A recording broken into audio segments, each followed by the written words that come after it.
revelations of the Lord Jesus Christ, papakita ko po sa inyo kung loloobin. Ang mga revelation ni Kristo. Kasi sabi niya, ang makakakilala sa Kanya, saka sa Ama, yung pagpapahayagan niya. Alamin natin ng mga pahayag ni Kristo na nagpapatunay na wala pa ang lahat ng bagay, nandun na siya. No? Wala pang creation, nandun na siya. Na siya ay kasama na ng Ama, magkausap na sila, etc., etc. Mamamangha kayo sa mga talata, mga kababayan. Salamat po sa Diyos sa inyong pagtitiyagang makinig, pagpupuyat gabi-gabi.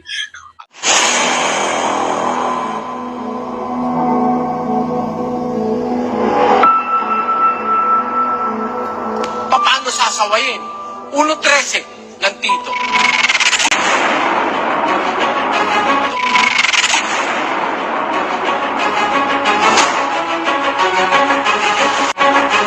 Sawayin mo, may kabaksikan sila upang magpakagaling sa pananampalataya. Gusto mong gumaling ang tao?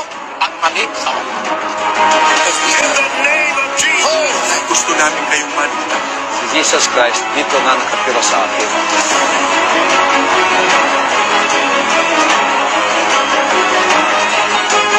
Ang pagmamahal sa kapwa, pati yung nasa labas ng iglesia nila, pinakikialamang hatulan. Sa Biblia, ang sabi ni Pablo, sa labas, Diyos ang humahatol. Tinanggap nyo walang bayad, ibigay nyo walang bayad. Kung sugo ka ng Diyos, binabayaran ba ang pagiging sugo o hindi? Kung walang bayad ang pagkasugo mo, ang aral mo dapat walang bayad. Amen? Kung nagpapabayad, antikristo o hindi? Pag walang o kontra sa mali, lahat ng tao maniniwala sa mali.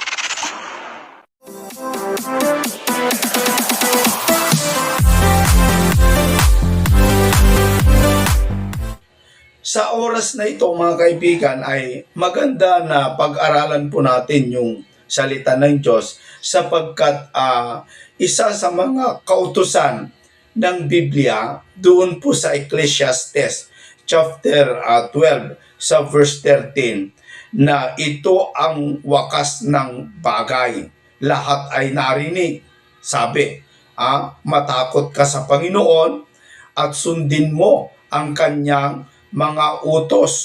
So, ang tungkulin ng mga tao, mga kaibigan, ay yung sundin niya ang mga utos ng Diyos. So, isa sa utos ng Diyos, mga kaibigan, ay yung saliksikin natin ang kasulatan sapagkat dito po makikita natin yung buhay natin na walang hanggan, mga kapatid. Kaya sa oras na ito, napakaganda po na atin pong pagbulay-bulayang aralin yung tungkol po sa mga sinasabi ng banal na kasulatan. Kasi sa panahon natin, marami na po ang mga magliligaw ng mga kaluluwa. Narito na po yung panahon na kung saan ay sinabi ni Kristo na darating ang panahon sa mga huling araw, maraming magsisiparito sa aking pangalan at ililigaw ang marami. Kaya kung mapapansin po ninyo, napakarami po ang mga naligaw sa pananampalataya. At isa sa ating gusto kong makita natin na kung saan ang tao ay naligaw sa matinding pagkaligaw dahil sa kanilang mga mangangaral ay inililigaw sila. Ang yung pagka-Diyos ng ating Panginoong Jesucristo. Natutol po yung ating mga kaibigan na mga Muslim, tutol sila sapagkat ayon sa kanila, hindi po Diyos ang ating Panginoong Jesucristo, kundi isa lamang pong dakilang propeta. Ay yung mga kaibigan naman nating mga Iglesia ni Cristo ay hindi po Diyos ang ating Panginoong Jesucristo, kundi siya lamang po ay tao. Gaya lamang po dito sa ikinoment ni Analysis TV. Ewan ko kung tama yung pagkabasa ko sa kanyang pangalan. Pero ganito po yung kanyang komento, mga kaibigan, sa atin. Sabi niya, hindi mo na ipaliwanag ang maayos o ng maayos ang echad o unique o the only one. Originality o walang pinagmulan ang tinutukoy diyan sa pagiging Panginoon ng God the Father at walang ibang tagapagligtas.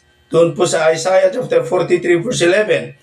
Origin, ang tinutukoy diyan na iisa o unique o the only one, hindi yung ginawa lang o created.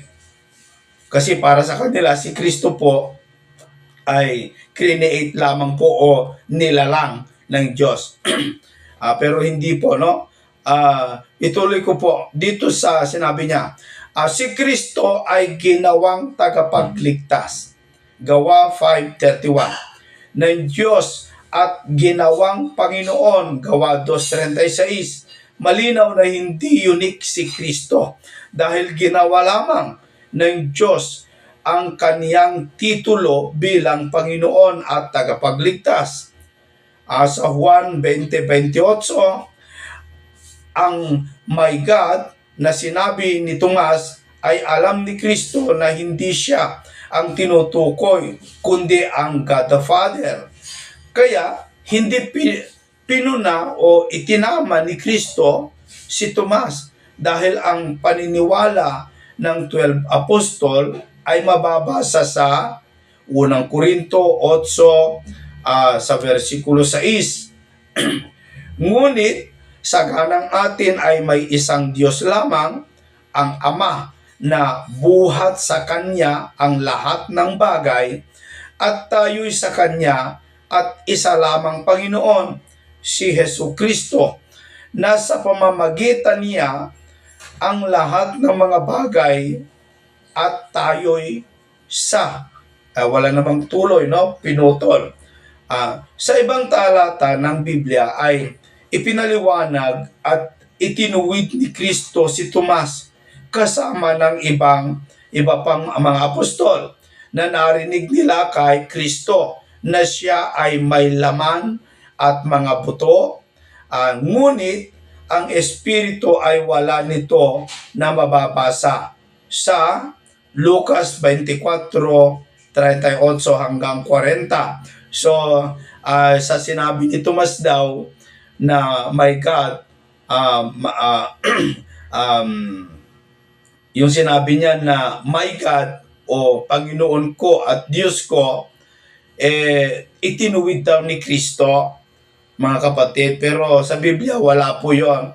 Pero ang ginamit niyang talata dito po sa Lucas 24:38 hanggang 40. Sa Juan 20:28 ay may mababasa sa ibang talata na totoong nagulat si Tomas sa pagkakasabi niya ng Panginoon ko at Diyos ko.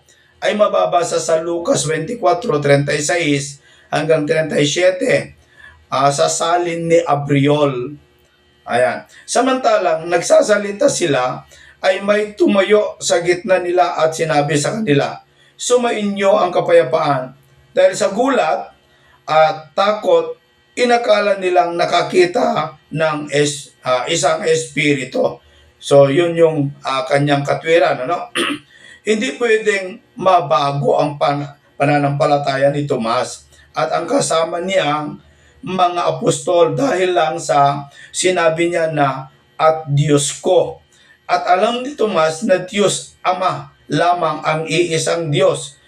Sa 1 Corinthians chapter 6 verse 8, hindi Diyos si Kristo sa sinabi ni Tomas na at Diyos ko.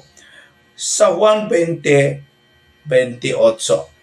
So, pinaninindigan ng ating kaibigan na si Analysis It TV na si Kristo ay hindi Diyos, kundi siya lamang po ay tao.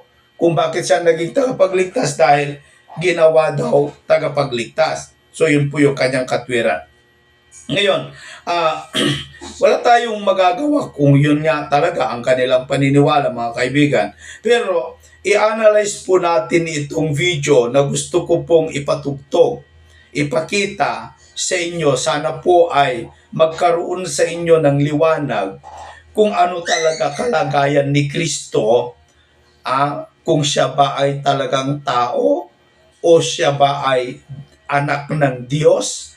Kaya naniniwala tayo na Diyos dahil sabi ni Tomas, Panginoon ko at Diyos ko, pero hindi po sinuway ng ating Panginoong Jesucristo si Tomas sa kanyang sinabi ayon po dito sa Juan. Hindi katulad doon po sa sinabi ni kaibigan natin na sinuway daw ni Kristo si Tomas. Hindi po. Sumagot si Tomas at sa kanya'y sinabi, Panginoon ko at Diyos ko. Walang pagsuway dito Sa 29, sinabi sa kanya ni Jesus, sapagkat ako'y nakita mo ay sumampalataya ka. Anong sinampalatayanan niya? Na si Kristo'y nabuhay na maguli mula sa mga patay. Kung kaya't naniniwala si Tomas na ang Panginoong Jesucristo ay Diyos, sino ba namang tao na mabubuhay mula sa mga patay? Mga kaibigan, no? So, sabi dito, mapalad yung hindi nakakita at yun may nagsisisampalataya. Mapalad tayo. Kahit hindi natin nakita ang Panginoong Jesucristo, naniniwala tayo, gaya ng paniniwala ni Tomas, na Diyos ang Panginoong Jesucristo. Ngayon, pakinggan natin ang Bible study ng ating kapatid na Eli. Dito po tayo maliwanagan, mga kaibigan, kung atin pong i-analyze yung mga talata at mga paliwanag ng kapatid na Eli. Narito po mga kapatid. Ngayon, patuloy tayo sa ating pong pag-aaral nitong ating Bible study. Yung pagkakilala sa Ama at sa Anak na nagkakontra-kontra ng maraming iglesia. Di ba natatandaan nyo? Pinag-aaralan natin yung mga contradiction daw, etc. Sa Biblia po, walang contradiction, mga kapatid. Sa Biblia, lahat ng salita ng Diyos, tama. Pero ang contradiction, ang problema, ay ang mga pastor, sila ang nagkontra-kontra Sabi ng isang pastor, si Kristo tao. Sabi ng isang pastor, si Kristo raw ang Ama. Sabi naman ng isang pastor, siya rin yung anak. Yun ang mga oneness na sinasabi. Siya rin ang Espiritu Santo. Marami silang sinasabi. At sila ang magkakakontra. Meron nagsasabi na ang Kristo ay tao. Meron nagsasabi ang Kristo ay Diyos. Meron nagsasabi na si Kristo daw maliit na Diyos. Saksi ni Jehovah. Saksi ni Jehovah yun. Oo. Minaliit yung pagka-Diyos ni Kristo. Meron tayong mga dokumento niyan Ibalik tanaw ko lang sa inyo yung sabi ng Panginoong Kristo. Lahat ng mga bagay ibinigay sa akin ng aking Ama. Sino may hindi nakakakilala sa anak, kundi ang Ama? Sino may hindi nakakakilala sa Ama, kundi ang anak? At yaong ibiging pagpahayagan ng anak. Maliwanag po yung deklarasyon na yan ng Panginoon Kristo. Ang full knowledge of the Father is in Christ. And full knowledge of the Son is with the Father. And to those whom the Son wants to reveal it. Yan po nakasulat. Ngayon, hahanap tayo ng revelation mula kay Kristo na magpapatunay sa atin na si Kristo hindi tao. Sa saksi ni Jehovah, si Kristo ay nilalang. Yan po ay nakasulat doon sa Cults and Isms ni J. Oswald Sanders. Pakibasa mo kapatid na Daniel. Ito po yung nasa page 81. Christ is regarded only as a created being, the chief of angels and the highest of God's creation. His true deity is stoutly denied. In support of their doctrine, they appeal to their emphatic dialogue version of the Bible. John 1:1 is rendered, "In the beginning was the Word, and the Word was with God, and the God was the Word." Greek scholars combine to pronounce this translation as entirely without warrant and uphold the rendering in the authorized version. He was the first and direct creation of Jehovah God. He was the start of God's creative work. When Jesus was on earth, he was a perfect man, nothing more and nothing less. Jesus was not God the Son. Christ Jesus the Divine was born 3 days after the crucifixion. Ayan. Yan mga antigong impormasyon na ipinakalat ng Saksi ni Jehovah sa Amerika. When Jesus was on earth, he was a perfect man, nothing more and nothing less. Ano lang, tao lang si Kristo, perfectong tao. Pero wala na raw mas higit pa at nothing less. At iyan naman ay kinokontra ng Katoliko. Nansabi naman ng Katoliko, si Kristo raw, tunay na tao, tunay pan Diyos. Nagkadalawa naman ng tunay yun. Paano mo naman sasabihin tunay na tao kung tunay na Diyos? Yun ang aral ng Katoliko. Tunay na tao si Kristo, tunay na Diyos pa.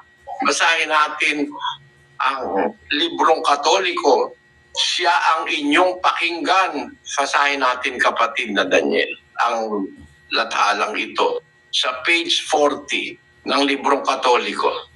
Si Jesucristo ay tinatawag na ang iisang anak ng Diyos, sapagkat mula sa magpakailanman ay siya ang bugtong na anak ng Diyos at tunay na Diyos na tulad sa Diyos Ama at sa Diyos Espiritu Santo.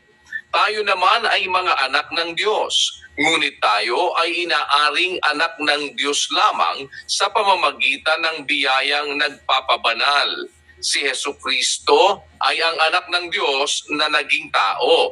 Kaya si Jesucristo ay Diyos na totoo at tao namang totoo. Sa Katoliko po, si Kristo, Diyos na totoo, tao rin namang totoo. Sa Saksi ni Jehovah, si Kristo ay parang maliit na Diyos, no? At walang pagka-Diyos para sa kanila kuminsan. May mga lathala sila, kagaya niya na wala raw pagka-Diyos nang nasa lupa raw si Kristo, perfect tao siya, walang nothing more and nothing less, sabi ng Jehovah's Witnesses. At si Kristo raw ay created being, nilikha raw siya ng Diyos. Wala pong mababasa sa Biblia na si Kristo nilikha. Wala po. Ang nababasa, pinanganak siya ng Diyos. Yan po ang ating tratuhin ngayon. Para baka sakali magkita-kita tayo, no? Saksi ni Jehovah, Katoliko, at iba pa. Kasi merong mga tao rin na iba na naniniwala na si Kristo hindi Diyos eh. Kaya maraming magkakakampi dyan. Tatratuhin po natin ito sa isang paraang lalawak ang ating pananaw mula sa mga nakasulat sa Biblia.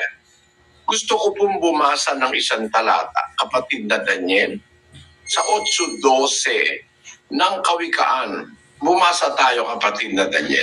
Akong karunungan ay tumatahan sa kabaitan, at aking nasusumpungan ang kaalaman at gunita. Ang nagsasalita po rito, ang karunungan ng Diyos. Sabi nung karunungan, akong karunungan ay tumatahan sa kabaitan, at aking nasusumpungan ang kaalaman at gunita. So, ang nagsasalita karunungan. Pagdating sa 22, ang sabi ng karunungan, tuloy natin, Inari ako ng Panginoon sa pasimula ng kaniyang lakad, bago pinasimulan ang kaniyang mga gawa ng una. aba, maganda pala ito. Ang karunungan pala, hindi nilikha ng Diyos. Sabi niya, the Lord possessed me, inari ako ng Panginoon sa pasimula ng kanyang lakad, sabi nung karunungan. Bago pinasimula ng kanyang mga gawa ng una. Aba, hindi pala siya kasama sa mga ginawa. Kasi yung karunungan nauna sa ginawa. The Lord possessed me in the beginning of His way before His works of old. Ayan. Hindi pa pala gumagawa ang Diyos. Kasama niya na itong karunungan nagsasalita sa Kawikaan 8:22. Ano raw ang kalagayan niya noon, mga kapatid? Inari siya ng Panginoon. Nasa Diyos siya. He is with God. Yung karunungan is with God. Tapos, ang sabi niya sa 23, kung itutuloy natin, kapatid na Daniel, sabi nung karunungan, Ako'y nalagay mula noong araw, mula nang walang pasimula, bago nalikha ang lupa. Ako'y nailabas nang wala pang mga kalaliman, nang wala pang mga bukal na sagana ng tubig. Bago ang mga bundok ay nalagay, bago ang mga burol ay ako'y nailabas. Samantalang hindi pa niya nililikha ang lupa, ni ang mga parangman, ni ang pasimulaman ng alabok ng sanglibutan. Nang kaniyang itatag ang langit, nandoon ako.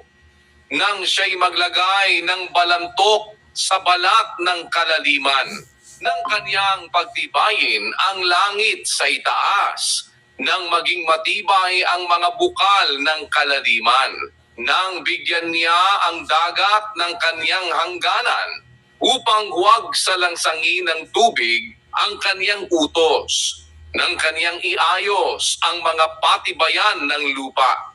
Nasa siping nga niya ako na gaya ng matalinong manggagawa, at ako ang kaniyang ligaya sa araw-araw na nagagalak na lagi sa harap niya. ayan, ang nagsasalita po ay ang karunungan ng Diyos. Kamangha-mangha itong sinasabi ng karunungan ng Diyos Sabi niya, inari ako ng Panginoon sa pasimula ng kanyang lakad. Ba, mapakalalim nun Sa pasimula ng lakad ng Diyos, the Lord possessed me in the beginning of His way. Sa Spanish, ang nakalagay dyan ay, El Señor me poseyó al principio de su camino, antes de sus obras de tiempos pasados. Sa Portuguese, ang sabi dyan ay, O Señor me poseyó no principio de seus caminhos, antes de suas obras mais antigas. Yan. Ang nagsasalita po karunungan, yung palang langit, nung ginagawa, nandun na siya kasama na ng Ama, ng kanyang gawin ang langit, naroon ako. Meron siyang lugar na tinutukoy na nandun siya. Nang itatag ng Diyos ang langit, meron siyang kinaroroon ng lugar. Nang siya'y maglagay ng balantok sa balat ng kalaliman. Tapos sabi niya, samantalang hindi pa nililika ang lupa, ni ang mga parangman, ni ang pasimulaman ng alabok ng sanlibutan. Wala pa palang lupa, wala pa planet Earth. Samantalang nililika ang lupa. Ni ang mga parangman, ni ang pasimulaman ng alabok ng sanlibutan. Sa 27, nang kanyang itatag ang langit, nandoon ako. Meron siyang lugar na kinaroroonan. Itinatatag ng Diyos ang langit. Ibig sabihin, wala pang langit. Pero nandoon na yung karunungan. Mag-isip kayo, mga kababayan. Ang nagsasalita ay ang karunungan. Ngayon, nung ito ay ipaliwanag ko doon sa Pampanga, sa Guagua, kaya mo ba ikang patunayan na yung karunungan na yan si Kristo? Sabi niya, Yung mga iglesia ni Cristo, hindi nila tinatanggap, mga kaibigan, na itong binabasa ni kapatid na Eli ay si Kristo yan. Sapagkat hindi daw si Kristo yan, dahil yan daw ay karunungan, hindi daw si Kristo. Pero pakinggan natin kung paano patunayan ni kapatid na Eli na yung karunungan na yan ay si Kristo. Tuloy natin. Oo ka ako. Tapos kasabi-sabi, teka, sa Biblia, ang nakalagay, she. Ang karunungan ay she. Binasa yung nandun sa kawikaan din. Ang sabi po doon, sa 8.1, pakibasa mo muna tuloy-tuloy 8.1 hanggang 3, kapatid na Daniel, sa Tagalog, tapos saka natin English Hindi ba umiiyak ang karunungan at inilalabas ng unawa ang kaniyang tinig? Sa taluktok ng mga mataas na dako sa tabi ng daan, sa mga salubungang landas, siya'y tumatayo. Sa tabi ng mga pintuang bayan, sa pasukan ng bayan, sa pasukan sa mga pintuan, siya'y humihiyaw ng malakas. Karunungan ang tinutukoy, siya'y humihiyaw ng malakas. Kaya kung babasahin natin sa English, ang ating mababasa ganito, mga kapatid. Pakinggan nyo. Doth not wisdom cry, and understanding put forth her voice? She standeth in the top of high places, by the way in the places of the paths. She crieth at the gates, at the entry of the city, at the coming in at the doors. Kung yung karunungan ni si Kristo, teka, ang ginagamit na pronoun ay she at saka her. Sabi ko, alam mo ka ako, kapatid, simple lang naman yan, magtanong ka sa mga grammar teacher. Pagka ang isang bagay ay inanimate o walang gender, mas maraming pagkakataong ginagamitan ng gender na feminine. Alam yan ng mga nag-aral ng grammar Inanimate objects sometimes is personified in the feminine gender. Kasi diyan ang tinutukoy karunungan wala namang gender ang karunungan At kung titingnan mo sa mga manuskritong Grego, mga matatandang manuskrito, ang karunungan ay Sophia. At como Sophia, merong rule ang grammar na las palabras que termina en a, nire-regard nila ito in the feminine gender, kaya ginagamitan siya ng she at saka her. No? Ganon din ang bansang Pilipinas. No? Ganon din ang maraming bagay na inanimate. No? Yung genderless, most probably ang ginagamit nila, feminine gender. Pagka ang something na tinutukoy ay isang inanimate object, ginagamitan nyo ng ng feminine gender. Pero hindi ibig sabihin nun na hindi si Kristo yung karunungan. Kasi kung titignan natin, yung salitang si Kristo ay bato.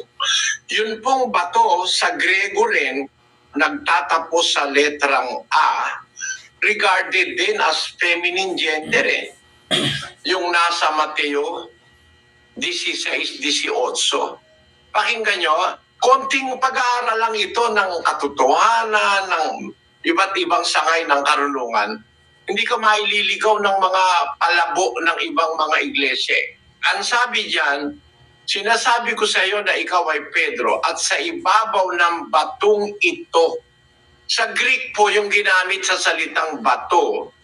Batong ito, pakilagay mo nga sa screen. Kapatid na Daniel, pakibasa mo. Ito po ang Greek 4073, Petra. Feminine of the same as Greek 4074, a mass of rock, literally or figuratively rock. Ayan, rock po Upon this rock, I will build my church.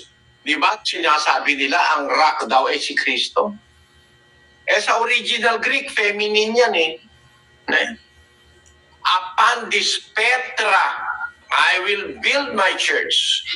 Kaya kung ang sasabihin sa atin, yun daw karunungan doon ay feminine, kaya hindi si Kristo, itong bato na pinagtayuan ng iglesia, feminine din eh. Petra, iba kay Pedro, kasi si Pedro ay Petros. Sinasabi ko sa iyo, ikaw ay Petros. At sa ibabaw nitong Petra, no? Si Pedro ba naman daw ang bato na pinagtayuan? Sinabi na nga, Petros siya eh. Iba yung Petros sa Petra.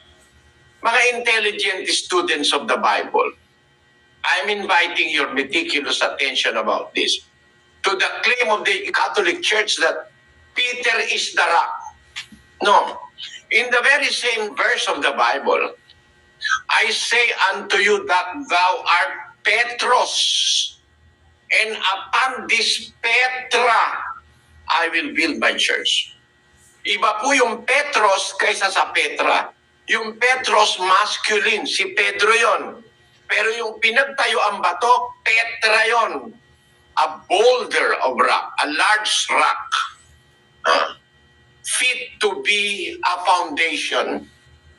Si Peter, Petros, masculine, maliit lang siya. Maliit lang siyang bato. Pero yung pagtatayuan ng iglesia, Petra, na ang sabi sa Dictionary of Biblical Terms, Petra is a mass of rock, but it is in the feminine gender. Ngayon, dahil ba feminine gender yung Petra, hindi na pwedeng yan si Kristo. Sabi si Kristo raw yung bato na pinagtayuan ng iglesia. Di pumapayag kayo sa terminong feminine na iukol din kay Kristo. Bakit pagdating sa karunungan ng Diyos na feminine din, kahit dahil hindi pa naman nagkakatawan tao, hindi pa naman kumukuha ng gender, nandoon siya sa rule na inanimate siya, wala siyang gender. Pag ginamitan ng she, tutol na kayo. Tutol sila sa isang bahagi, pero sa isang bahagi payag sila pagpabor sa kanila. Feminine din ang Petra, pero pumapayag sila si Kristo yon. Pagdating dun sa Sofia o karunungan, ayaw nila na yun ay si Kristo. Pag-aralan natin ngayon mga kapatid. Yung palang karunungan, bago lumikha ang Diyos ng kahit ano, kasama na ng Diyos yun. Samantalang hindi niya panililikha ang lupa. At ni ang mga parang man, ni ang pasimula man ng alabok ng sanlibutan. Nang itatag niya ang langit, nandun ako. Nandun sa saan? Kasama siya ng Diyos sa isang lugar.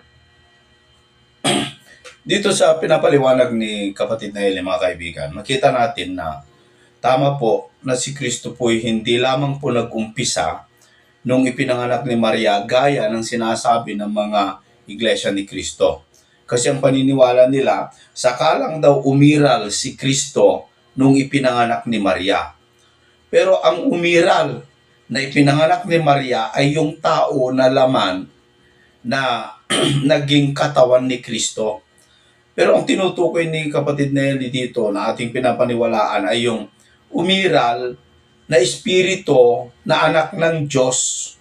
Yun po. Yun yung sinasabi nating Diyos. Yung anak ng Diyos na espiritu, yun yung Diyos. Pero yung laman na nag-umpisa kay Maria, hindi tayo tutol na yun po'y tao. Sana mapansin po ninyo yun. Mamaya, liwanagin natin kung saan sila magkasamang lugar. Pero sinasabi ng karunungan, wala pa ang lahat ng nilalang, nandun na siya. The Lord possessed me in the beginning of His way, before His works of old. Sabi ng karunungan. Liwanag. Ngayon mga kapatid, tanungin natin, sino ba itong karunungan na ito ng Diyos? Si Kristo ito Kaya lang tutol nila, bate ka, she. Dahil nga hindi pa nagkakatawan tao, kumakatawan pa sa isang bagay na inanimate, which is wisdom or Sophia, kaya ginamitan ng feminine gender. Pero nung magkaroon ng katuparan sa paliwanag ng mga apostol ito palang karunungang ito, meron po lang ginawa ito kapatid na Daniel itong karunungang ito. Bago nangaral ang mga apostol, may ginawa ang karunungan. Sabi ng karunungan ng Diyos doon sa Lucas, Kapitulo 11:49, ganito ang nakasulat. Kaya nga, sinasabi naman ng karunungan ng Diyos, magsusugo ako sa kanila ng mga propeta at mga apostol, at ilan sa kanila ay kanilang papatayin at pag-uusigin.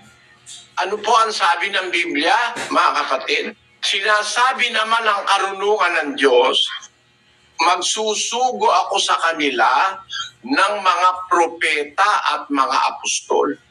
Aba, ang nagsugo pala ng mga propeta at mga apostol, ang karunungan ng Diyos. Pwede nyo bang alisin sa Biblia yan? Ang nagsugo ng mga propeta at mga apostol ay ang karunungan ng Diyos. At sabi niya pa pinagpauna, at ilan sa kanila ay kanilang papatayin at pag-uusigin. Yan. Sino yung karunungan ng Diyos na nagsugo sa mga apostol at saka sa mga propeta sa Bagong Tipan? Si Kristo. Sino yon? Si Kristo. Basahin natin ang Mateo, Kapitulo 10 at versikulo 1. At pinalapit niya sa kanya ang kaniyang 12 alagad, at binigyan niya sila ng kapamahalaan laban sa mga karumal-dumal na espiritu upang mapalabas nila at upang kanilang mapagaling ang lahat ng sari-saring sakit at ang lahat ng sari-saring karamdaman. Ang mga pangalan nga ng 12 apostol ay ito. Ang una ay si Simon na tinatawag na Pedro, at si Andres na kaniyang kapatid, si Santiago na anak ni Zebedeo at ang kaniyang kapatid na si Juan, si Felipe at si Bartolome, si Tomas at si Mateo na maniningil ng buwis, si Santiago na anak ni Alfeo at si Tadeo, si Simon na Cananeo at si Judas Iscariote na siya ring sa kanya'y nagkanulo. Ang 12 ito'y sinugo ni Jesus. Sino po ang nagsugo sa mga apostol? Ang 12 ito'y sinugo ni Jesus. Sino po ang nagsugo? Ang Panginoong Jesus. Ang sabi kay Lucas, kung babalikan natin ng 11:49, ang liwanag kapatid na Daniel, pakiulit mo. Kaya nga, sinasabi naman ng karunungan ng Diyos, magsusugo ako sa kanila ng mga propeta at mga apostol, at ilan sa kanila ay kanilang papatayin at pag-uusigin. Sino nagsugo sa mga apostol at saka sa mga propeta ng Bagong Tipan? Si Kristo. Sino nagsugo? Ang karunungan ng Diyos. Di ang karunungan ng Diyos si Kristo, na karunungan na hindi pa nagagawa ang anumang bagay, kasama na ng Diyos. Ang liwanag nun mga kababayan, pwede ba itong tutulan ng basta tutul lang na, kumbaga, tutul kurdanon, tawag ng lola ko doon. Kumbaga, gutsinanggon, tawag ng lola ko doon. Basta makatutul lang. Ang nagsugo ng mga apostol, ang karunungan ng Diyos. Ang nagsugo pala ng mga apostol, si Jesus. Di si Jesus pala, ang karunungan ng Diyos, si Kristo. At para patunayan yan, sa 1:24 ng unang Korinto, ito po ang sabi ni Pablo, pakinggan nyo. Ngunit sa kanila na mga tinawag, maging mga Hudyo at mga Griego, si Kristo ang kapangyarihan ng Diyos at ang karunungan ng Diyos. Ang karunungan ng Diyos, sabi ng mga apostol, sigurado si Kristo Yes. Si Kristo ang gumagamit ng definite article, ang kapangyarihan ng Diyos at ang karunungan ng Diyos. Si Kristo yung karunungan. Ba't teka, hindi pa nga nagkakatawan tao. Yung karunungan kasi, Sophia, nag-e-end sa A. Ang trato doon sa grammar, pag ending in A, ay tinatawag yan na feminine gender. Yan po dapat nating makita. Kaya yung Petra, feminine din. Ba't pagdating dito sa karunungan o Sophia, ayaw kayong pumayag na yan ay si Kristo? Pinaliliwanag na ng mga apostol na si Kristo ang karunungan ng Diyos. Yang karunungan ng Diyos na yan ang nagsugo ng mga apostol at propeta. Nag-e-exist yan, wala pang mundo. Ako ka ang karunungan, sabi niya, inari ako ng Panginoon sa pasimula ng kanyang lakad, bago pinasimula ng kanyang mga gawa ng una. Ako'y nalagay mula noong araw, mula nang walang pasimula, bago nalikha ang lupa, bago ang mundo, nandun na yung karunungan. Tapos sa 24, sabi niya, ako'y nailabas ng wala pang kalaliman, nang wala pang bukal na sagana ng tubig, bago ang mga bundok ay nalagay, bago ang mga burol ay ako'y nailabas, samantalang hindi pa niya nililikha ang lupa, while as yet he had not made the earth, nor the fields, nor the highest part of the dust of the world. When he prepared the heavens, I was there. When he set a compass upon the face of the depth, when he established the clouds above, when he strengthened the fountains of the deep, when he gave to the seas decree that the water should not pass his commandment, when he appointed the foundations of the earth, then I was by him, as one brought up with him, and I was daily his delight, rejoicing always before him. 31. Rejoicing in the habitable part of his earth. Meron palang mundo ang Diyos eh. Bago pala nilikha ang mundo natin, meron ang mundo ang Diyos. Meron na siyang earth. Doon sila magkasama ng karunungan. Kaya, kung iisipin nyo mga kababayan, wala pa itong mundo natin, meron na itong karunungan. Ito na nga yung tinatawag ng Biblia na karunungan na nagsugo ng kanyang mga apostol at mga propeta. Itong karunungan ito ang ating Panginoong Kristo ng magkatawan tao. Ang katunayan nito, ito po ang hindi naintindihan ng mga pastor sa ating panahon. Unang Korinto 2:6-8. Gayunman ay nangagsasalita kami ng karunungan sa mga may gulang, bagaman hindi ng karunungan ng sanglibutang ito o ng mga may kapangyarihan sa sanglibutang ito, na ang mga ito'y nangauuwi sa wala. Kundi sinasalita namin ang karunungan ng Diyos sa hiwaga, iyaong karunungan na itinalaga ng Diyos bago nilalang ang mga sanglibutan sa ikaluluwalhati natin, na hindi napagkilala ng sinumang pinuno sa sanglibutang ito, sapagkat kung nakilala sana nila ay di ipinako sa krus ang Panginoon ng kaluwalhatian. O ano pa naman liwanag ang gusto nyo dyan? Sabi ng Apostol Pablo, nagsasalita kami ng karunungan sa mga may gulang, bagaman hindi ng karunungan ng sanlibutan ito o ng mga kapangyarihan sa sanlibutan ito, na ang mga ito nauuwi sa wala. Yung karunungan sa lupa, nauuwi sa wala yan eh. Datapwat, sinasalita namin ang karunungan ng Diyos sa hiwaga. Yung karunungang itinalaga ng Diyos bago nilalang ang mga sanlibutan. sa ikaluluwalhati natin. Na itong karunungang ito, hindi na pagkilala ng sino mang pinuno sa libutan ito. Sapagkat kung nakilala sana nila, di nila ipinako sa krus ang Panginoon ng kaluwalhatian. So ang karunungang ito ay ang personification ni Jesus Christ. Na dahil hindi nila nakilala, pinako nila sa krus. Wala namang ibang pinako sa krus na karunungan kundi si Kristo Sabi ko, pagka itong liwanag na ito, hindi mo pa naintindihan, bulag ka talaga. Oh.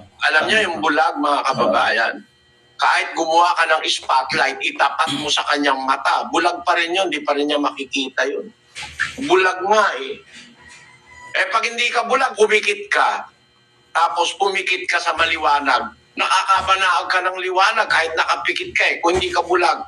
Pero pagka bulag, talaga palang ang bulag, kahit tapatan mo ng spotlight, hindi nakakakita. Tinanong ko yung kapatid na bulag Kapatid, tingnan ko ito Tinanong ko yung flashlight. Tumingin ka nga kung may nakikita ka. Wala po. Okay, meron ako kung ilalagay kung may nakikita ka o baka may nababanaag ka. Sinindihan ko yung malakas na flashlight. Wala rin po, pareho lang. Sabi ko, talagang bulag.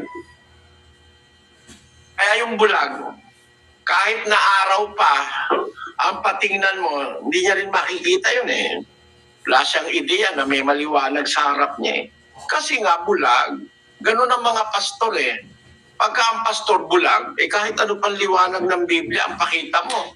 Hindi rin maintindihan Pero nagbabaka sakali ako, baka yung mga nakikinig, hindi kayo bulag, makakita kayo. No? Sa tulong ng Diyos, sa tulong ng Espiritu, makita nyo na si Kristo pala ang karunungan ng Diyos. Umiiral na siya kasama ng Diyos, wala pa ang anumang nilalang sa mundo. He existed with the Father in the beginning of His way, before His works of old. And that is the person of the wisdom of God. Which wisdom is undeniably our Lord Jesus Christ. Kaya alam nyo, dito sa puntong ito, mga kababayan, mga kapatid, napakaliwanag na si Kristo ay karunungan ng Diyos Wala pa ang mundo, nandun na siya At siya ang ginamit ng Diyos para likhain ang lahat ng bagay. Kasi lahat ng bagay niya nilikha ng Diyos, nilikha niya sa pamamagitan ng karunungan. Basahin natin ang isang talata ng Awit 104:24. O Panginoon, pagkasari-sari ng iyong mga gawa, sa karunungan ay ginawa mo silang lahat. Ang lupa ay puno ng iyong kayamanan.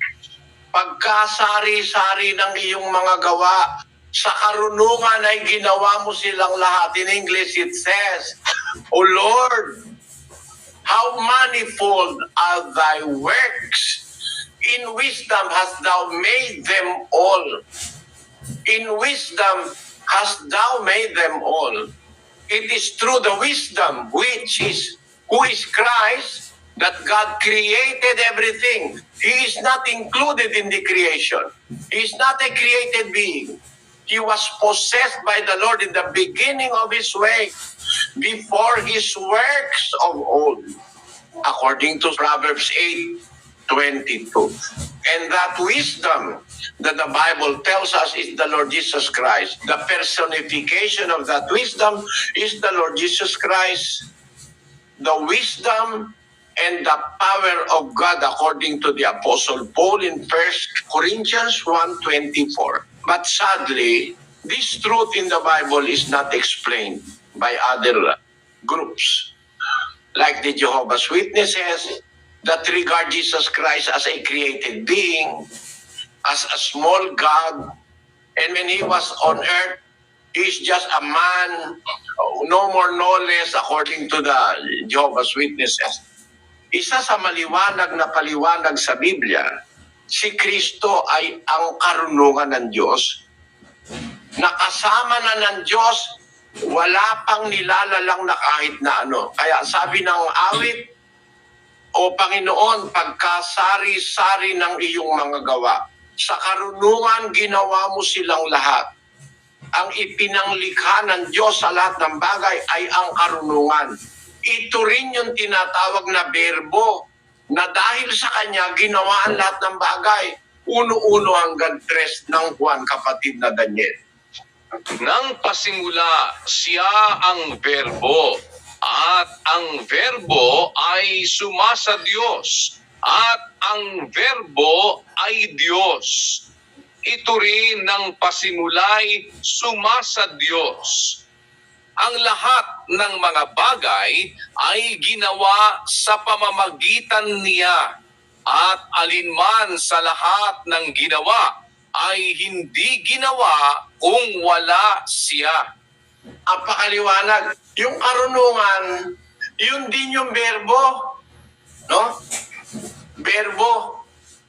Nang pasimula, ang verbo ay suma sa Diyos. Sabi nung karunungan, inari ako ng Panginoon sa pasimula ng kanyang lakad, bago pinasimula ng kanyang mga gawa ng una. Sabi nung karunungan. Sabi naman ni Juan, nang pasimula siya ang verbo. Ang verbo sumasa Diyos, kasama ng Diyos. At ang verbo ay Diyos, hindi tao yan. Ang verbo ay Diyos. Ito rin ang pasimula sumasa Diyos. Lahat ng bagay ginawa sa pamamagitan niya. All things were created through Him. Kaya tama sabi doon sa 104 ng awit, pagkasari-sari ng iyong gawa, Panginoon, sa karunungan ginawa mo silang lahat. 104:24. Lagay mo uli sa Juan 1:3. Lahat ng bagay ginawa sa pamamagitan niya ng berbo o ng karunungan. Alinmang sa lahat ng ginawa, hindi ginawa kung wala siya. Nakita niyo mga kapatid? Kaya maliwanag ng Kristo yung karunungan, yun ang berbo, yan ang ipinanggawa ng Diyos sa lahat ng bagay. All things were made through Him. And without Him was not anything made that was made. Siya yung berbo. Ano ba yung berbo? Hindi ba yun pangalan ng Panginoon Kristo? Pangalan niya yun . Basahin natin ang 19, Apokalipsis, versikulo 13. At siya'y nararamta ng damit na winisika ng dugo, at ang kaniyang pangalan ay tinatawag na ang verbo ng Diyos. Ayan. Siya'y nararamta ng damit na winisika ng dugo. Ang kanyang pangalan, His name, ay tinatawag na ang verbo ng Diyos. Di ba si Kristo yan? Yung verbo, pangalan yon. Pangalan yon ng isang person na nakadamit ng damit na winisika ng dugo. Sino yan? Sa 16. At siya'y mayroong isang pangalang nakasulat sa kaniyang damit at sa kaniyang hita, Hari ng mga hari at Panginoon ng mga Panginoon. Kita nyo, si Kristo yan. Ang pangalan niya, ang verbo ng Diyos. Yung verbo o salita na tinatagalog nyo, logos yun, logos sa Greek. Pangalan yung logos. Pangalan yun ng isang person na nakadamit ng damit na winisika ng dugo. Ang kanyang pangalan, tinatawag ang verbo ng Diyos. Yung verbo ng Diyos na yon, ang pangalan nung being na yon, ang pangalan, verbo ng Diyos, may iba pa siyang pangalan. Ano pa ang pangalan niya? Isang pangalang nakasulat sa kanyang hita, sa kanyang damit. Ang kanyang pangalan, Hari ng mga hari, Panginoon ng mga Panginoon. Napakaliwanag mga kapatid, napakaliwanag. Si Kristo yan . Ang pangalan niya, verbo ng Diyos. Ang ginawa ni Hocus Pocus, yun ang verbo, pag tinagalog, salita. Kaya yung salita na yun, wala pang kalagayan yun. Balak pa lang yun. Plano pa lang. Hindi pa umiiral. Yan. Walang kalagayan. Yung verbo, pangalan yun ng isang kalagayan. Pangalan yun ng isang person. Wala naman sa Biblia sinasabi na balak pa lang. Saan mo nabasang balak pa lang? Sinasabi ang wika ng pasimula, ang berbo sumasa Diyos. Wala pa raw kalagayan. Paano sumasa Diyos kung wala pang kalagayan? Kinokontra yan nung 1:2 ng Juan. Sabi sa 1:2 ng Juan, ito rin ng pasimula sumasa Diyos. Di ando na siya. The same was in the beginning with God. Nasa Diyos, kasama ng Diyos. Sasabihin mo walang kalagayan. Nasa Diyos nga eh. Tapos, all things were made through Him. Lahat ng bagay ginawa sa pamagitan niya. And without Him, paano mo sasabihin ngayon walang kalagayan? Without Him was not anything made that was made. Lahat ng bagay ginawa sa pamagitan niya. At alinman sa lahat ng ginawa, hindi ginawa kung wala siya. Kaya pala nagawa, nandun na siya. Sasabihin mo walang kalagayan. Lahat nga ng bagay ginawa sa magitan niya eh. Kaya nagkalangit, nagkalupa eh. Nauna pa siya sa langit at sa lupa eh. Lahat ng bagay ginawa sa pamamagitan niya. At alinman sa lahat ng ginawa, hindi ginawa kung wala siya. Eh di andun siya. Kung ano-anong pagliliko sa Biblia ang ginagawa ninyo. Sana magising na kayo. Matanggap nyo ng mali kayo na si Kristo ang karunungan ng Diyos, umiiral na bago pa nilikha ang lahat ng bagay. Siya rin yung berbo. Kasi compatible eh. Ang karunungan, salita na sinasabi yan ng Diyos eh. Nagsasalita ang Diyos ng karunungan eh. Yun ang personification ni Kristo. Umiiral na siya nun. Siya nga ang pinanggawa sa lahat ng bagay. Sasabihin mo, hindi pa siya umiiral, wala pang kalagayan. Nung sabihin ng Diyos, sabi ng salita ng Diyos, magkaroon ng liwanag. Meron na ba salita o wala? Meron na. Kaya nga nagkaliwanag eh. Nauna yung salita kaysa sa liwanag. Kasi sabi ng salita ng Diyos, magkaroon ng liwanag at nagkaroon. Tapos sasabihin mo, wala pang Kristo, wala pang karunungan ng Diyos. Nagkaliwanag na nga eh. Ang dahilan kaya nagkaliwanag, sinabi ng salita ng Diyos. Kaya nagkamundo, kaya nagkauniverso, sinabi ng salita ng Diyos. Yun na nga yung Kristong karunungan. Yun na nga yung salita na makapangyarihan. Yung Kristo, yun ang karunungan na ipinanglikha ng lahat ng bagay. Basa, 11:3 ng Ebreo. Pakinggan nyo mga kapatid. Sa pananampalataya ay natatalastas natin na ang sanglibutan ay natatag sa pamamagitan ng salita ng Diyos. Ano pat? Atalastas natin na ang sanlibutan, ang universo, ang lahat ng bagay ay natatag sa pamamagitan ng logos o ng salita ng Diyos. Ang instrument para malikha ang lahat ng bagay ay ang karunungan. No? Kaya, yung karunungan, umiiral na yon. Sasabihin mo walang kalagayan. Nakakalikha na nga eh, tapos wala pang kalagayan. Ano ba naman yan? Maliwanag ba yun sa'yo, kapatid na Daniel? Opo, kapatid na Eli. Kaya nga po, ang liwanag naman ng nakasulat sa Biblia na sinasabi, o anumang bagay ay hindi ginawa kung wala siya. Ang sabi po sa Juan 1:3. Kaya nga sabi niyo po, kung alin man sa lahat ng ginawa ay hindi ginawa kung wala siya, o edi nandun na siya.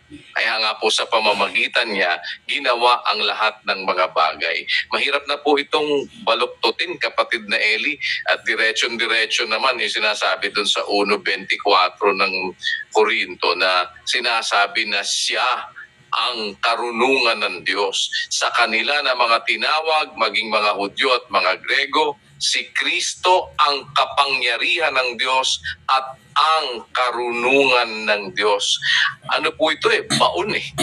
Parang talagang maghahanap ka lang po ng paraan para baluktutin dahil diretsyong-diretsyo naman po yung sinasabi ng Biblia na suhetado nung lahat noong mga binasa nyo po, pinabasa ninyo na mga talata, kapatid na Eli.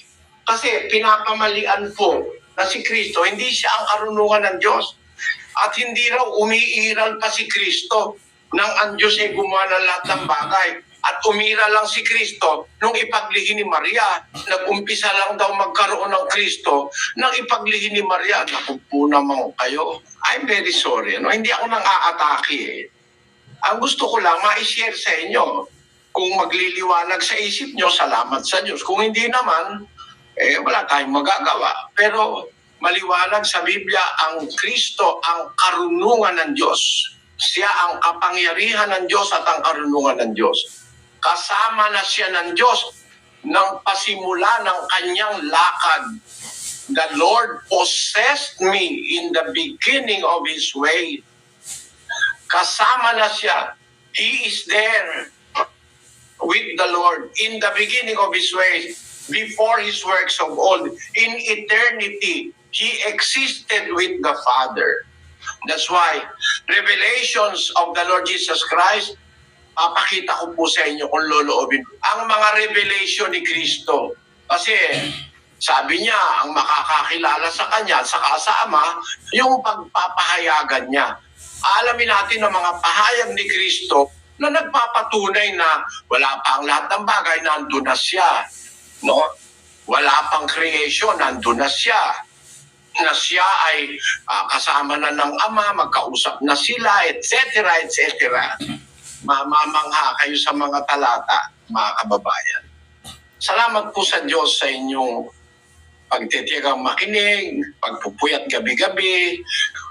So, ayan po mga kaibigan, yung napakagandang paliwanag ni Brother Eli na wala pang mundo ay totoong umiiral na ang ating Panginoong Jesucristo.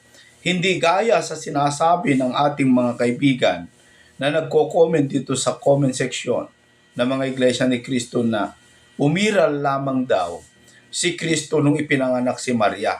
Pero ayon sa ating napakinggan, si Kristo po wala pang mundo, umiiral na. Sapagkat kung wala siya, ayon doon sa John chapter 1 verse 3, kung wala siya ay walang ginawa. Dahil sa pamamagitan niya, ang lahat ng mga bagay ay ginawa dahil sa Kanya. So, ito nagpapakita doon po sa Colossus chapter 1 verse 15 na si Kristo ang una sa lahat. Mas nauna sa lahat kaysa si Satanas, yung mga anghel, pati yung mga lahat-lahat. Si Kristo ang una sa lahat. Mga kaibigan, ang Ama, tapos ang Ama ay nanganak, si Kristo. And then, dahil kay Kristo, ang lahat ng mga bagay na nilalang dahil sa Kanya. At kung wala siya, ay walang nilalang. Mga kapatid, dahil sa Kanya, ayon po sa Colossus, kung atin pong babasahin, ay nabubuhay ang lahat ng mga bagay dahil kay Kristo. Kung hindi tayo maniniwala na si Kristo ay Diyos, makitid lamang po ang ating pagkaunawa. Sapagkat napakarami pong mga patunay na si Kristo po ay pinapatunayan na siya ay Diyos. Mayroon pong sinabi dito sa John chapter 1, dito sa verse 21. Tinatanong ng mga Pariseo kung sino itong si Juan Bautista. Umpisahan natin sa 19. At ito ang patutuon ni Juan nang suguin sa kanya ng mga Hudyo mula sa Jerusalem ang mga saserdote at ng mga Levita upang sa kanya'y tanungin. Ang tanong nila, sino ka baga? At kanyang ipinahayag at hindi ikinaila. At kanyang ipinahayag, hindi ako ang Kristo. So nagtapat si Juan, hindi ako ang Kristo. Sabi niya, sagot ng mga Levitas, at sa kanya'y kanilang itinanong, kung gayoy, ano nga, ikaw bagay si Elias? at sinabi niya, "Hindi ako. Ikaw baga ang propeta?" At siya'y sumagot, "Hindi." 22. Sinabi nga nila sa kanya, "Sino ka baga? Upang ibigay namin ang kasagutan sa nangagsugo sa amin. Ano ang sinasabi mo tungkol sa iyong sarili?" Yun ang tanong nila. Dito sa 23, pakinggan po ninyo mabuti. Sabi niya, "Ako ang tinig ng isang humihiyaw sa ilang." Si Juan daw, siya daw yung tinig na humihiyaw dun sa ilang. Saan ito? Ano sabi niya? "Tuwirin ninyo ang daan ng Panginoon." Gaya ng sinabi ng propeta Isaias. So si Juan Bautista po pala, siya yung tinig na humihiyaw dun sa ilang. Na ang kanyang tinig o kanyang isinisigaw, sabi niya, "Tuwirin ninyo ang daan ng Panginoon." Gaya ng sinasabi ng propeta. Ano ba yung dadaan doon sa tuwirang daan na sinasabi ni Juan Bautista na tuwirin ninyo ang daan ng Panginoon. Daan daw ng Panginoon Gaya ng sinasabi ng propeta, sino yung daan na yon o sino yung Panginoon na yon? Di basahin natin dito sa Isaiah kasi ito yung sinasabi dun sa Isaiah 40 sa versikulo 3. Ang tinig ng isang sumisigaw. O ito si Juan. Ito yung tinig na sumisigaw, si Juan Bautista. Ano sabi ni Juan Bautista? Makinig po kayo. "Ihanda ninyo ang ilang, sa ilang, ang daan ng Panginoon. Pantayin ninyo sa ilang ang lansangan para sa ating Diyos." Para kanino daw yung daan na ipinapapahanda ni Juan Bautista? Para daw sa ating Panginoong Diyos. Sa kanino natupad ito? Hindi ba si Kristo, mga kapatid? Di ba si Kristo yung ipinaghahandaan ng daan ni Juan Bautista? Nauna si Juan, ipinaghanda niya yung daanan ng Panginoon. Yun po pala dito sa Isaias, para po pala sa Panginoong Diyos. Kanino natupad ito? Sa bagong tipan, kay Kristo, o di si Kristo ay Diyos. Ba't hindi natin matanggap, mga kapatid, na si Kristo ay Diyos? Payag naman po kami na yung laman ni Kristo umiral lang nung panahon na ipinanganak ni Maria. Pero hindi po yun yung sinasabi namin na Diyos. Naniniwala kami na yung ipinanganak ni Maria, yun ay inihanda ng Ama na laman, tao po yun. Mga kababayan, tao po yun. Yung ipinaghanda ng Diyos na ipinanganak ni Maria, tao po yun. Yun po yung umiral nung ipinanganak ni Maria. Pero ang sinasabi naming Diyos, yung tumahan doon kasi mayroon pong galing sa langit na tumahan doon sa laman na yon. Sa libro po ng Juan, Kapitulo 6 sa versikulo 38, maliwanag naman po yung pagkasabi na sabi po dito sa 6, sa 38, gusto ko pong basahin. "Sapagkat bumaba akong mula sa langit." Sabi ni Kristo po yun. Saan nag-umpisa ang Kristo? Sa langit. Bumaba. Saan nanggaling? Sa langit. Bumaba akong mula sa langit. Hindi upang gawin ko ang aking sariling kalooban, kundi ang kalooban ng nagsugo sa akin. So, may nagsugo kay Kristo mula sa langit, sinugo dito sa lupa, bumaba. Kaya doon po sa Hebreo, Hebreo Kapitulo 10 sa talatang 5, ganito po ang sabi. Kaya't pagpasok niya, di ba, galing sa langit? Sinugo ng Ama galing sa langit. Kaya't pagpasok niya sa sanglibutan, kasi hindi taga sanglibutan pumasok lamang po siya sa sanglibutan. Sinasabi, hay na tanog ay hindi mo ibig. Ngunit, isang katawan ang sa akin ay inihanda mo. May nakahanda na katawan, yun po yung katawang tao na ipinanganak ni Maria, na umiral nung ipinanganak ni Maria. Isang katawan ang sa akin ay inihanda mo.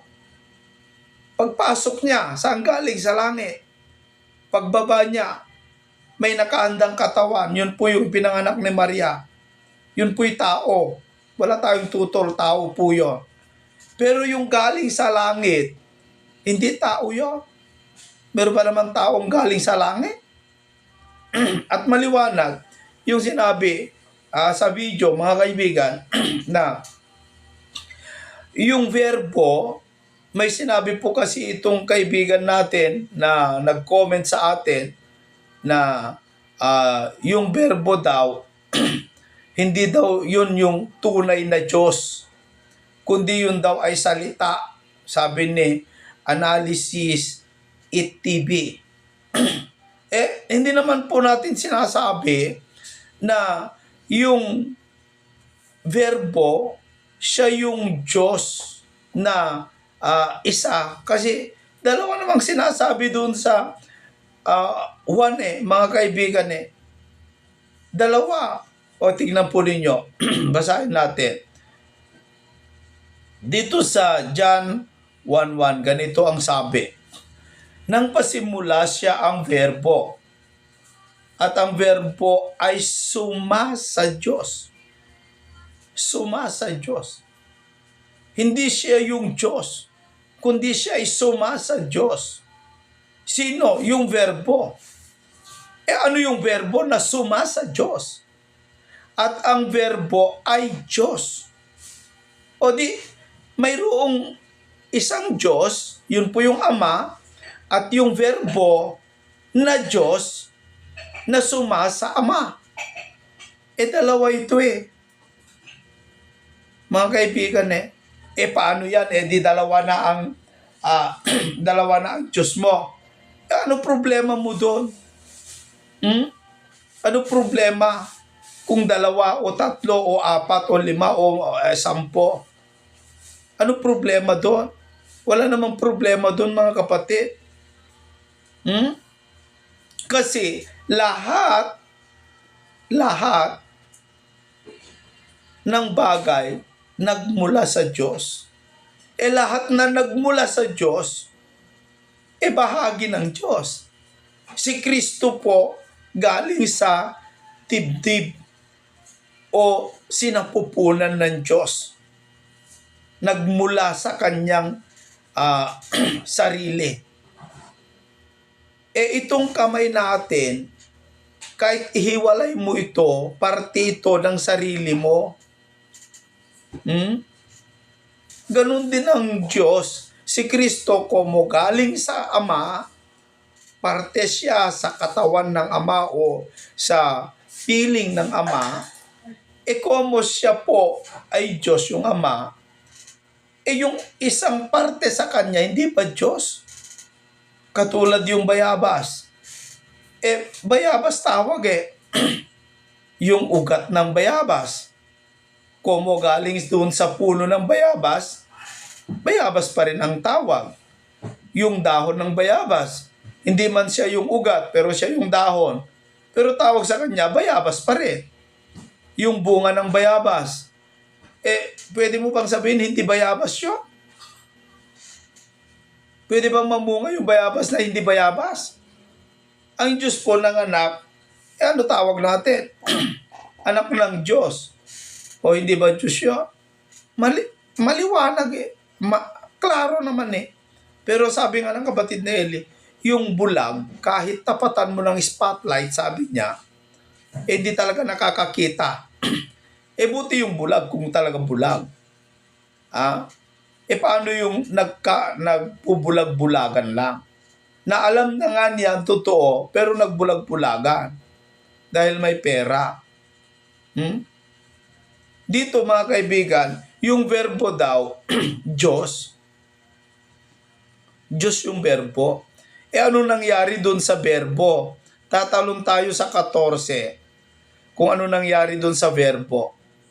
At nagkatawang tao ang verbo at tumahan sa gitna natin. Yung verbo daw na anak ng Diyos, nagkatawang tao. Yung verbo. Yan ay pinatunayan din ni Apostol Pablo. Dito po sa unang Timoteo, Kapitulo 3, sa versikulo 16, na ganito sabi ng Apostol Pablo, at walang pagtatalo. Meron pa bang pagtatalo dito? Sabi ni Pablo, wala nang pagtatalo. Nang alin? Dakila ang hiwaga. Nang alin? Ng pagkadiyos. Nino? Yaong nahayag sa laman. O, sino ba yung nahayag sa laman? Di ba si Kristo? Nahayag sa laman?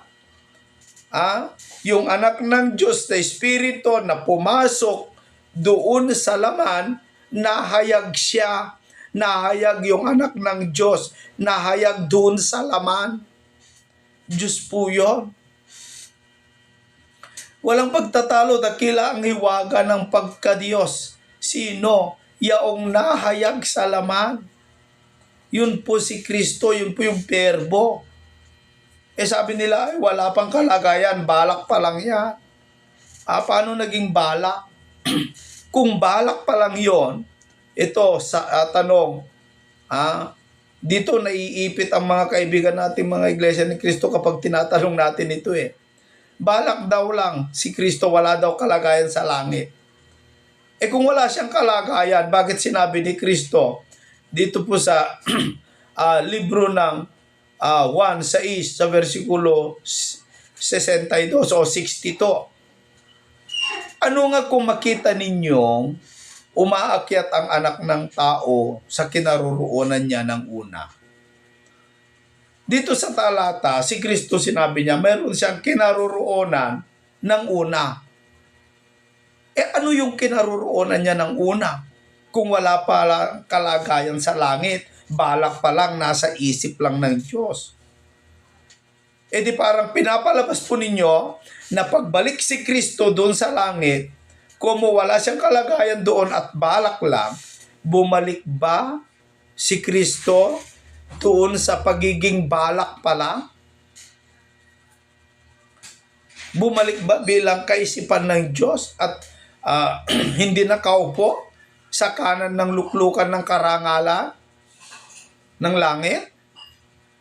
Sino yung nakaupo doon sa kanan ng Diyos? Sa kanan ng luklukan?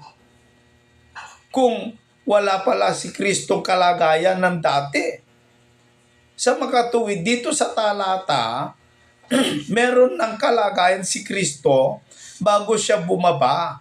Kasi sabi niya, ano nga kung makita ninyong umaakyat ang anak ng tao sa kinaroroonan niya ng una. Meron siyang kinaroroonan ng una. Bago siya isinugo ng Ama, meron na po siyang kinaroroonan sa langit. Asan?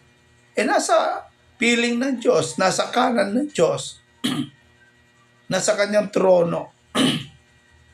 Di ba ganun kaklaro, mga kaibigan? Bakit hindi po natin maunawaan? O baka nagbubulag-bulagan lang tayo. Sana po mga kapatid, nagkaroon po kayo ng unawa dito. Yung Kristo, matagal nang umiral, siya nga yung una sa lahat Panganay sa mga lahat ng nilalang. Si Kristo ang nauna. Ipinanganak muna ng Ama bago lumalang sa lahat ng mga bagay. Dahil kung wala si Kristo, walang nilalang. Walang nilalang. Kaya bakit natin hindi matanggap na si Kristo po mga kaibigan ay anak ng Diyos, kung kaya tayo'y naniniwala na siya ay Diyos din. So, yung komento ng ating kaibigan na si Kristo po ay hindi unique. Ang katwiran niya ay dahil si Kristo ay nilalang lamang daw at ginawa lamang po bilang Panginoon. Hindi daw unique. Bahala na kayo kung hindi unique para sa inyo. Kung hindi unique, ibig ba sabihin peke? Kung hindi siya yung dakilang Diyos, ano siya? Peke? Tao siya? Kung tao siya, lahat ng tao, ibig ng Diyos, maligtas. Kasali ba si Kristo? Kung tao siya. Sabi doon sa Timoteo ay, ibig ng Diyos na ang lahat ng tao, walang kwinera, walang hindi sinama, lahat ng tao, ibig ng Diyos maligtas. Kung tao si Kristo, kabilang ba doon sa ibig ng Diyos na maligtas? Kung hindi kasali dahil siya po ay tagapagligtas, ibig sabihin, hindi tama yung sinabi ni Pablo na lahat ng tao ay ibig ng Diyos maligtas. O di contradiction na po yun. Mag-isip lamang po tayo mga kaibigan. Huwag natin patigasin ang ating pagkaunawa, palawakin natin ng mas malawak para maunawaan natin. So hanggang sa muli po mga kapatid, maraming salamat sa inyong lahat dito sa ating programang Expose the Truth. Bubunyag natin ang mga bagay na dapat natin malaman ng ating mga kababayan.